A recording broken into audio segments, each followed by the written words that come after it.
The unity of conscious and subconscious mind. Before exploring their relationship, it is worth resisting the temptation to treat the conscious and subconscious as two separate entities that happen to coexist. The deeper truth, one that psychology, mysticism, and neuroscience increasingly converge upon, is that they are two poles of a single, unified process. Like the surface and depth of an ocean, they are not different substances, but different expressions of the same water. The conscious mind is narrow, sequential, and linguistic. It processes roughly 40 bits of information per second.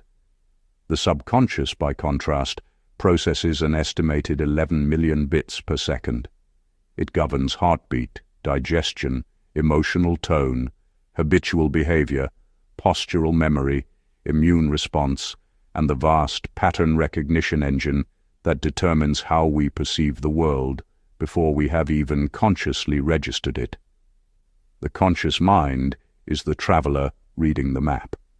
The subconscious is the entire territory. William James, the father of American psychology, described consciousness as a stream, but noted that the visible surface of that stream is only a thin layer atop enormous depths. Carl Jung expanded this radically, arguing that the personal unconscious floats atop a collective unconscious, a vast, transpersonal layer of inherited archetypes that all humans share. What Jung was pointing toward was not merely a psychological mechanism, but something that borders on the metaphysical, that beneath individual identity lies a substrate which is, in some sense, not personal at all. Here the territory becomes philosophically rich. Across wisdom traditions and depth psychology, a consistent picture emerges. The subconscious is not merely what we have forgotten. It is closer to what we fundamentally are. In Advaita Vedanta, the foundational non-dual tradition of India most clearly articulated by Adi Shankaracharya and later teachers like Ramana Maharshi and Nisargadatta Maharaj, consciousness is not a product of the brain or a function of the individual. It is the ground of all appearance. Pure awareness, Chit, is what you are before thought arises, before the feeling of being a separate I crystallizes. In this framing, the conscious mind, the ego, the internal narrator, the thought stream that says I am this person in this situation with these problems, is an overlay on a deeper, boundless awareness. That deeper awareness corresponds remarkably well to what psychology calls the subconscious. It operates beneath the threshold of personal identity. It does not think in words, and it does not distinguish between self and other in the way the ego does. The non-dual teacher Rupert Spera puts it simply: the sense of being a conscious subject is itself an object arising within awareness. The witness is deeper than the witnessed thought. This witness consciousness, prior to content, prior to narrative, maps almost precisely onto what we mean when we say the subconscious is the field in which conscious experience occurs, not merely a reservoir of forgotten memories. Nisargadatta Maharaj, in I Am That, says, "The mind creates the abyss, the heart crosses it." The conscious mind, the analytical, separating faculty, is what generates the feeling of isolation, fear, and lack. The deeper subconscious ground, when accessed, does not know lack. It is the nature of wholeness itself. The Hebrew Bible and the Christian mystical tradition contain this same architecture, though expressed in theological rather than philosophical language.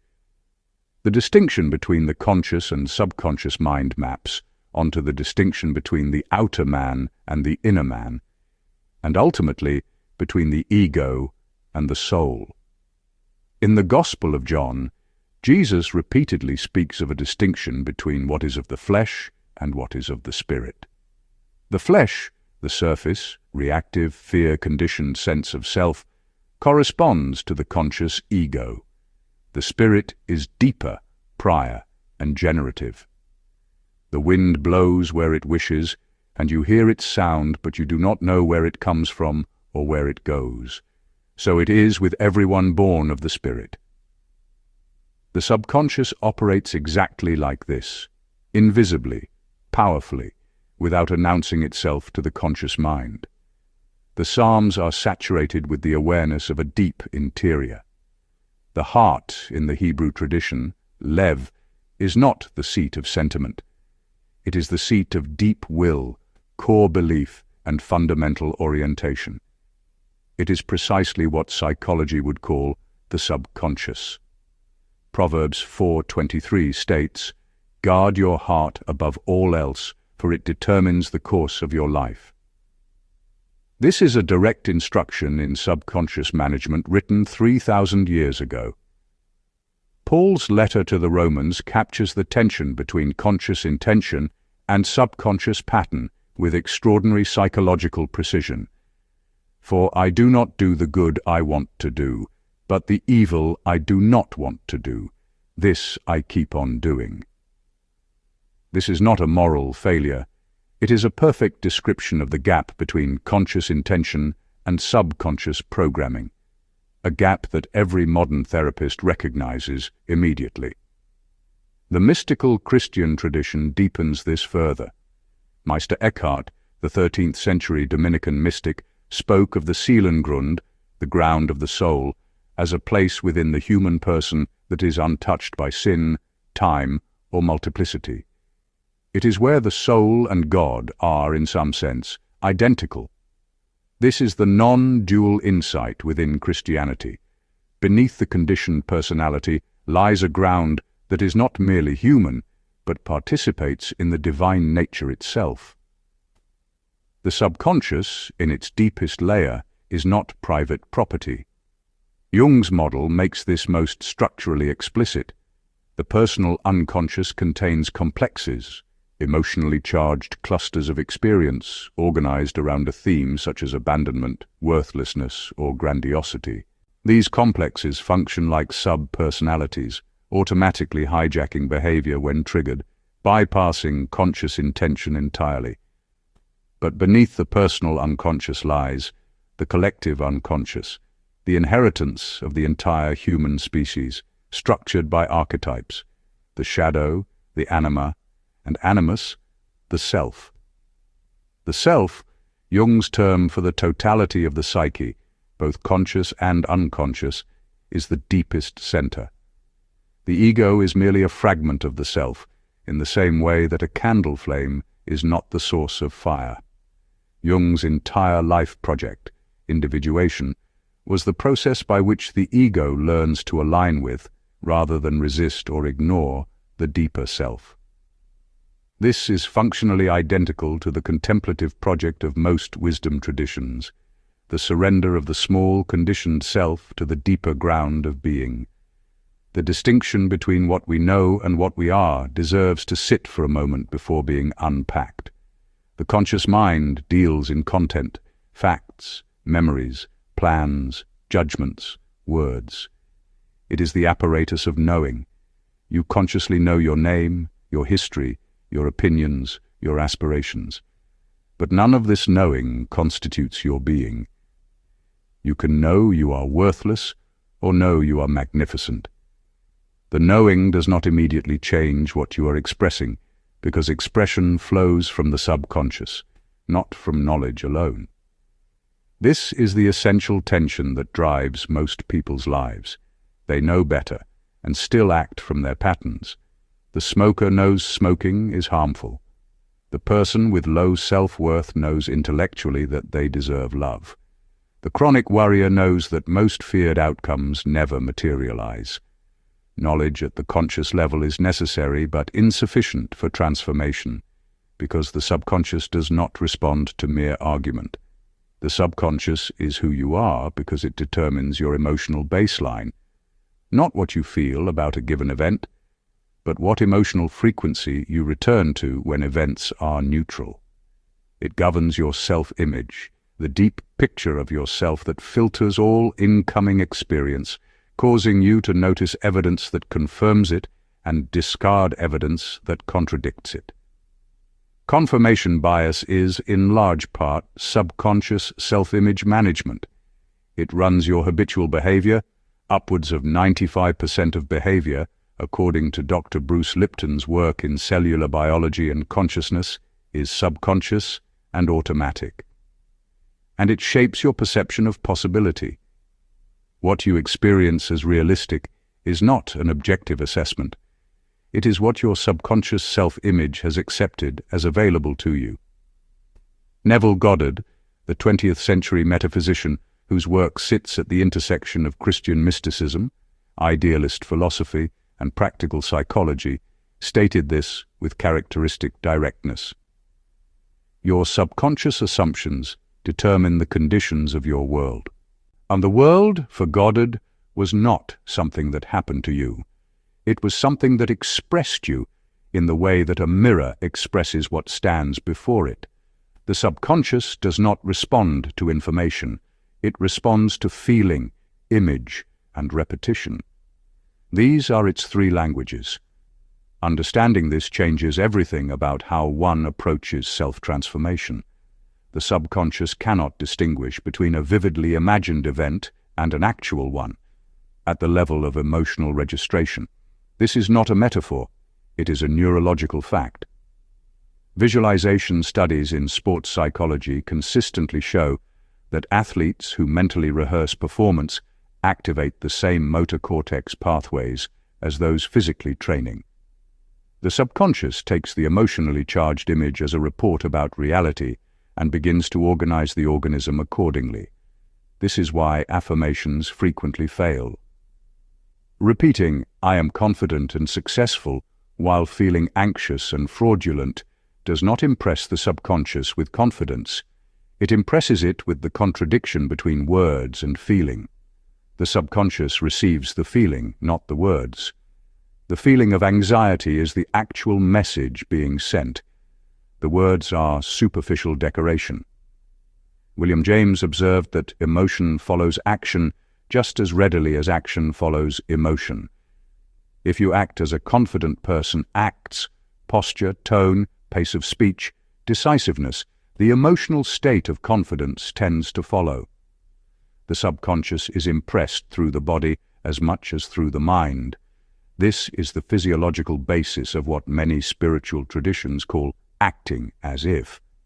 The subconscious thinks in images, not propositions. When you say the word failure, the subconscious does not process the semantic content. It accesses a composite image, likely an emotionally charged scene from your past, and reactivates the feeling tone associated with it. This is why trauma has such extraordinary staying power. The subconscious has stored a vivid, high-emotion image, and any associative trigger can reactivate the full felt experience. To impress the subconscious with a new reality, you must work in its medium, image. You construct an internal sensory scene that represents the desired state as already realized, and you inhabit it with full emotional engagement until it registers as real. The key word is already. The subconscious operates in the present tense. It does not respond to future-oriented longing. Longing is the feeling of absence, and absence is what the subconscious then accepts as real. The scene must be imagined from the inside of its fulfillment, not from the outside looking toward it. A single vivid impression may not be enough. The subconscious is conservative. It resists change because its function is to maintain homeostasis, to keep the organism in the familiar. This is why old patterns reassert themselves so reliably after initial inspiration. The subconscious literally pulls the organism back toward what it knows, because familiarity reads as safety. Repetition bypasses this conservatism gradually. The same way a path is worn into a hillside by many footsteps, a new neural pathway is established by repeated activation. Neuroscience calls this Hebbian learning. Neurons that fire together, wire together. The more frequently a particular feeling image complex is activated, the more automatically it becomes the default response. This is why every serious tradition of inner transformation insists on practice rather than insight alone. A single meditation retreat, a powerful therapy session, a profound spiritual experience. These can be transformative openings. But without the repetition that embeds the new pattern into the subconscious, the old architecture reasserts itself within days or weeks. In terms of practical steps, the first is to construct the new self-image with precision. The subconscious cannot be impressed with vagueness. "I want to be better" is not an image. "I am a person whose natural state is calm confidence, who speaks with quiet authority, whose financial life is expansive and free." This is the beginning of an image. Write it out. The act of specifying the desired self-image in sensory, emotional detail is itself a first impression on the subconscious through the medium of focused attention. The second step is to enter the hypnagogic state deliberately. The hypnagogic state, the threshold between waking and sleep, is the period of maximum subconscious receptivity. The conscious critical faculty relaxes, the analytical filter drops, and imagery passes directly into the deeper layers without resistance. This is why many contemplatives, mystics, and psychologists across history have identified the moments before sleep as uniquely powerful for inner work. Neville Goddard called this entering the state akin to sleep, and instructed his students to enter a simple, sensory scene representing a wish fulfilled, and to hold it with feeling until genuine drowsiness dissolved it. Practically, as you are falling asleep tonight, instead of allowing random mental chatter, construct the scene you want your subconscious to accept. Make it brief. Make it sensory. Make it emotionally warm. Repeat it night after night. The third step is spaced repetition of emotional states throughout the day. Not linguistic affirmation, felt inhabitation. Drop into the body. Breathe from the gut. Ask, what would this feel like if it were already true? Let the feeling arise for even 30 seconds. This is meditation in the most practical sense. Not an esoteric practice, but the deliberate, repeated cultivation of a specific emotional state until it becomes the background tone rather than the occasional visitor. The fourth step is to act from the new identity immediately. The subconscious is confirmed by behavior. When you act in alignment with the new self-image, even in small, daily ways, you send the most powerful of all messages. This is real enough to act on. The subconscious takes behavioral evidence with enormous weight, because behavior, in evolutionary terms, is the record of what is actually true for the organism. If the new identity is a person who takes care of their body, then making one small embodied choice in that direction impresses the subconscious far more than an hour of visualization followed by a day of contradictory behavior. The fifth step is to work with the body as a direct gateway. Somatic approaches deserve special mention because the subconscious is not only in the mind, it lives in the body, in muscular tension, in postural habits, in the autonomic nervous system's baseline tone. Bessel van der Kolk's landmark work demonstrates that trauma, which is simply a very strong negative impression on the subconscious, is held as much in the body as in memory. Conversely, changing the body changes the subconscious. Breathwork, movement practices, deliberate changes to posture and vocal tone, all of these alter the physiological state that the subconscious is using as its evidence about reality. A person who habitually collapses their chest and drops, their gaze is sending the subconscious a continuous signal of defeat. Changing the body persistently changes what the subconscious takes as its current reality. Understanding the failure modes is as important as understanding the method. The most common failure is intellectualization without feeling.